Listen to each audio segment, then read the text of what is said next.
So everyone, अभी पूरी तरह से रेडी हो चुकी हूँ और दुपट्टा वगैरह कैरी कर लिया है। एंड नेल पॉलिश एक बची थी, हालांकि न्यूट्रल शेड में है, न्यूड है एकदम, बट लगा ली क्योंकि हमेशा छूट ही जाता है ये। तो बस हम लोग निकलने वाले हैं और इस मंदिर में मैं फ़र्स्ट टाइम जा रही हूँ। देखती हूँ मंदिर कहाँ है और कैसा है। एंड इससे पहले वाले जो मंदिर है वो मैंने आपके साथ शेयर ही किए हैं। आज मैं आपके साथ इस मंदिर के बारे में भी शेयर करूँगी। सभी कोई रेडी हो चुके हैं और अब हम लोग निकलने वाले हैं मंदिर के लिए। मैंने ले लिया है एक थैला, थैले में मैंने बहुत सारी चीज़ें ली है। हालांकि एक डोलची के टाइप मेरे पास है जिसमें मैं पूजा के सारे सामान लेकर जाती हूँ, लेकिन उसमें दूध एंड जल दोनों ही मतलब एक लोटे में था, एक बड़े से डब्बे में था, तो नहीं हो पा रहा था, तो थैला ले गया। इसमें बहुत सारी चीज़ें ली थी जैसे भांग, धतूरा, बेर, फूल वगैरह। लेकिन यहाँ पर आकर पता चला कि ये सारी चीज़ें हम ले आकर क्या करें, क्योंकि इतने नियम से पूजा करने नहीं मिलेगा यहाँ पर। यहाँ पर श्रद्धालुओं की बहुत भीड़ थी, यहाँ लोग कतारों में लगे थे, पुलिसकर्मी जगह जगह तैनात थे, मंदिर के कैंपस के अंदर भी और मंदिर के मेन गर्भगृह में भी। और वहाँ सिर्फ जलाभिषेक आप कर सकते थे, या फिर अगर आप दूध से अभिषेक करना चाहते हैं वो कर सकते हैं, और बस उतना ही करना है और वहाँ से निकलते बनना है। तो बेहतर यही था कि आप जिस लोटे को लेकर के आए हैं, जल लेकर आए हैं या दूध लाए हैं, उसी में सारी सामग्री डाल दें और सिर्फ भगवान को अर्पित करके वहाँ से निकलते बने। अलग से आपको चंदन का लेप या घी का लेप या फिर भांग धतूरा चढ़ाने को नहीं मिलेगा, बेर चढ़ाने को नहीं मिलेगा। तो ये स्थिति है। और ये मंदिर जो है मैं आपको दिखा रही हूँ, ये बहुत ही प्राचीन मंदिर है। इसे हम जागेश्वर नाथ मंदिर के नाम से जानते हैं। इनकी स्थापना जो है वो भगवान राम के गुरु वशिष्ठ जी ने की है। यहाँ से कुछ दूरी पर वशिष्ठ जी ने अपना आश्रम बनाया था और यहाँ पर वो आते थे भगवान शिव की पूजा के लिए। इस मंदिर की खोज अंग्रेज़ों ने की थी। वे यहाँ पर शिविर बना करके रह रहे थे और वहाँ उन्हें ऐसा कुछ लगा कि यहाँ पे रोशनी से निकल रही है। जब उन्होंने खुदाई की तो ये शिवलिंग जो है सामने आया था। उन्होंने सोचा कि इसे हटा दूँ और यहाँ के कैंपस को यूटिलाइज़ किया जाए, लेकिन मधुमक्खियों ने हमला कर दिया और फिर उन्होंने इस एरिया को छोड़ दिया। एंड देयर आफ्टर इस मंदिर का निर्माण किया गया। एंड जैसा आपको मैंने दिखाया, दर्शु और मेरे हस्बैंड भी लाइन में लगे हुए थे। एंड इसके साथ ही मैं बाहर निकल गई हूँ, क्योंकि मैंने तो जलाभिषेक कर लिया है। और उसके बाद मैंने दर्शु को और अपने हस्बैंड को भेजा अंदर की चीज़ों को समझते हुए कि कैसे पूजा करना है।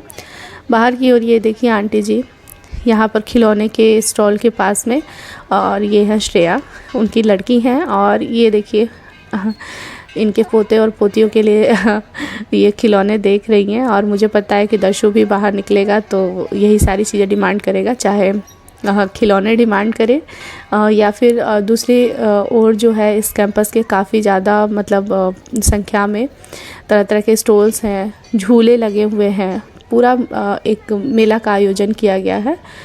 तो दर्शु ज़रूर डिमांड करेगा इन सारी चीज़ों की। तो चलिए जलाभिषेक करने के बाद हम लोग मेले की ओर आगे बढ़ते हैं। तो मेरा व्रत है तो मुझे तो कुछ नहीं खाना पीना है, हालांकि जूस वगैरह मैं सेवन कर सकती हूँ। अदरवाइज़ दर्शु हैं, पापा हैं उसके, और आंटी जी हैं, साथ में श्रेया हैं, ये लोग एंजॉय कर सकते हैं। तो दर्शु ने देखना स्टार्ट किया कि अब कुछ मिल रहा है किस तरह से कौन कौन से झूले पर वो झूल सकता है। तो कुछ झूले तो बेसिकली उसे पार्क में ही मिल जाते हैं, लेकिन जो झूले पार्क में नहीं मिलते हैं उसको वो ट्राई करना चाहता है इस बार। तो काफ़ी ज़्यादा भीड़ थी श्रद्धालु मंदिर में पूजा करने के बाद, मेला भी एंजॉय कर रहे थे। तो ये हॉर्स वाला जो झूला है, दर्शु इससे ट्राई करना चाह रहा था और आप देखिए किस तरह से उसने पकड़ा है। अदर बच्चे बड़े ही आराम से पकड़ रहे हैं और मेरा बेटा देखिए जैसे लग रहा है इस हॉर्स को उसे ही चलाना है।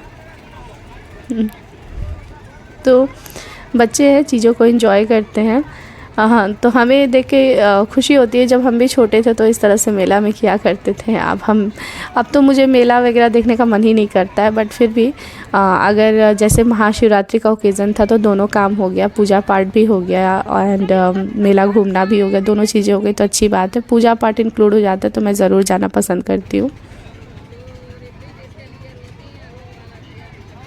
हॉर्स राइडिंग के बाद ये बाइक वाला झूला आ गया जिस पर दर्शु झूल रहे हैं। एंड इसके बाद उन्होंने कहा कि उन्हें गन से बलून्स को भी शूट करना है, तो वहाँ भी वो करेंगे। एंड इसके अलावा देखती हूँ और क्या क्या।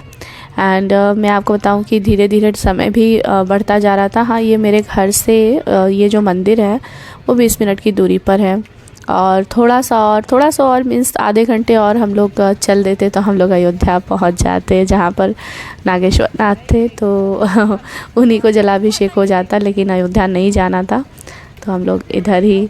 और ये जगह जो है वो तिलकपुर के नाम से जानते हैं हम। तो तिलकपुर में ये मंदिर है जागेश्वर नाथ धाम। एंड इनकी स्थापना जो है वो ऋषि वशिष्ठ जी ने, गुरु वशिष्ठ जी ने की थी। तो दर्शु ने शूट कर लिया बलून्स, और साथ में मुझे दिख गए बेर। तो बेर वैसे आंटी जी ने लिया हुआ था प्रसाद के लिए, भगवान शिव को अर्पित करने के लिए, तो मैंने उनसे लेकर के थोड़ा सा भगवान शिव को अर्पित किया था। लेकिन बेर बहुत कम ही मिलते हैं इधर की ओर, तो मैंने सोचा कि ख़रीद लूँ थोड़ा। एंड नाउ ये देखिए दर्शु ने क्या ख़रीदा है, इतना बड़ा सा थार ख़रीदा है। दर्शु को थार जो गाड़ी है वो काफ़ी ज़्यादा पसंद है, तो अब इतने बड़े से थार के साथ हो जाएंगे घर। ऑफ कोर्स इस पर बैठ के नहीं जा सकते, इसको लेके ही जा सकते। तो ये बेर जो है मैं उतना तो ये बेर नहीं पसंद करती, इसे हम लोग नारियल बेर कहते हैं, मतलब अपने मायके में हमारे तरफ बोला जाता है। छोटे छोटे वाले बेर अच्छे लगते हैं, लेकिन इधर मिल नहीं रहा है। बाकी आप स्टॉल्स देख सकते हो, श्रृंगार की चीज़ें हैं, खाने पीने की चीज़ें हैं। एंड इसके अलावा मैं आपको दिखाऊं कि हाँ, टैटू भी बनाने वाला आया था, जहाँ पर आप तरह तरह के टैटूज़ को बनवा सकते हो। मैं आपके साथ शेयर करूँगी। ये देखिए मुंबई के मशहूर टैटू वाले।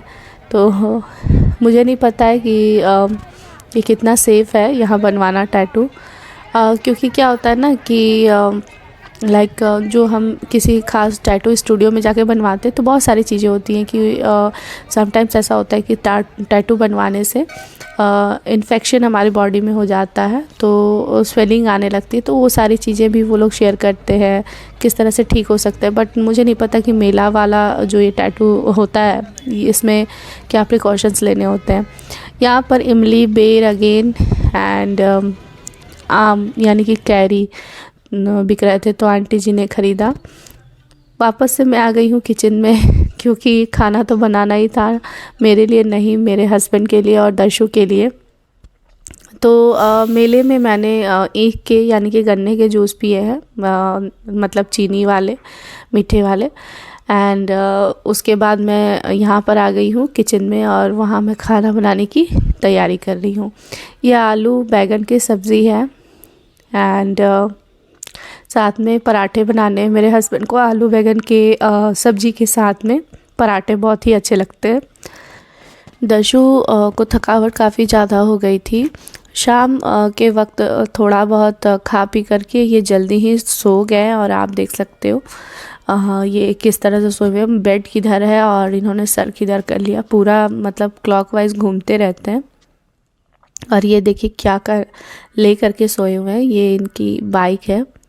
हाँ, जब मूवी देखने गए थे उस दिन इन्होंने ख़रीदा था। और ये इनकी मोटो कार है, इसका नाम है मोटो कार। मेरा बेटा बोलता है, आई डोंट नो कि सच में यही नाम है क्या। और दूसरा ये थार।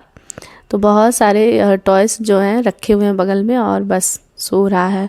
काफ़ी ज़्यादा थक गया था, मेले में भी काफ़ी ज़्यादा मतलब चहल पहल हो गई थी इनके द्वारा, जिस कारण से थकावट थी। तो मैंने आते ही खिला पिला दिया एंड दूध वगैरह पी करके ये सो गए हैं।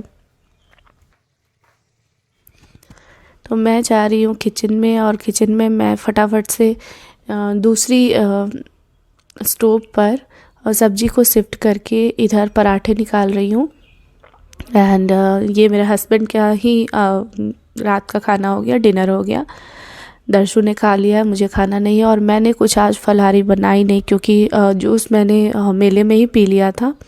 एंड घर में जब पहुंची हूँ तो मैंने नींबू के शरबत को बनाया था एंड देयर आफ्टर चाय हुई। एंड उसके बाद से मुझे भूख ही नहीं लग रही है, तो मैंने सोचा कि चलो आज कुछ ना बनाती हूँ, ऐसे ही सो जाती हूँ जल्दी। सुबह उठ करके ही एक ही बार में मतलब पूजा वगैरह करके मैं ही पारण कर लूँगी। कभी कभी ऐसा होता है ना कि हम लोग अकेले होते हैं, तो खुद के लिए सिर्फ बनाना भी हमारे लिए थोड़ा सा भारी पड़ जाता है। बट कोई नहीं, ऐसा नहीं है, मैं अच्छा फील कर रही थी और मुझे भूख नहीं लगी थी, बस इसी कारण से मैंने ये काम किया। बाकी ऐसी कोई रीज़न नहीं कि मैं बनाना नहीं चाहती थी, अदरवाइज़ मैं फलाहारी बनाती तो आपके साथ ज़रूर शेयर करती। इच्छा नहीं थी मुझे। तो आई होप कि आपकी भी शिवरात्रि, महाशिवरात्रि बहुत ही अच्छे से गुजरी हो।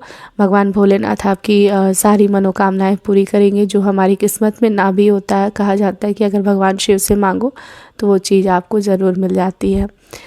तो अगर आपको वीडियो अच्छा लगा तो प्लीज़ मेरे वीडियो को लाइक कर लीजिएगा, मेरे चैनल को सब्सक्राइब करके बेल आइकन को प्रेस कर दीजिएगा, ताकि मैं जब भी वीडियोस को अपलोड करूँगी तो आपको नोटिफिकेशन मिल जाएगा।